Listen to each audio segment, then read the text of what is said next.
Good morning all of you. आज हम बात करने वाले हैं 11th फिजिक्स में सार्थक अंकों की। इसे इंग्लिश में बोला जाता है सिग्निफिकेंट फिगर।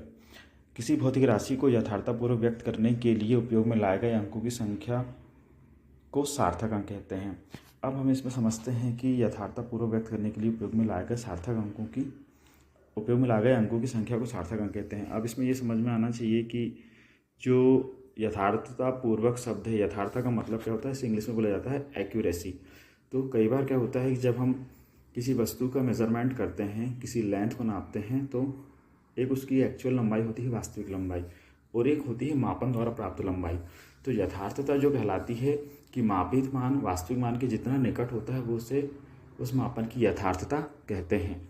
तो अब हम सार्थक अंकों में चलते हैं। तो जितनी यथार्थतापूर्वक व्यक्त करने के लिए उपयोग में लाए गए अंकों की संख्या होती है उसे सार्थक अंक कहते हैं। अब सामान्यतः माप से प्राप्त सार्थक अंक में अंतिम एक अंक अनिश्चित तथा शेष अंक निश्चित होते हैं। जैसे यदि किसी वस्तु की लंबाई 3.8 सेंटीमीटर है तो इसमें 2 सार्थक अंक हैं, 3 निश्चित और 8 अनिश्चित। तो ये ध्यान में रखना है कि इसी प्रकार ये तो 2 अंक हो गए, इनमें सार्थक अंकों की संख्या बता दी गई, और एक निश्चित अंक होता है पहला, तीसरा, और लास्ट वाला होता है 8 अनिश्चित अंक होता है, एक निश्चित और दूसरा अनिश्चित। अब सार्थक अंकों को ज्ञात करते समय निम्नलिखित बातों पर ध्यान देना आवश्यक है।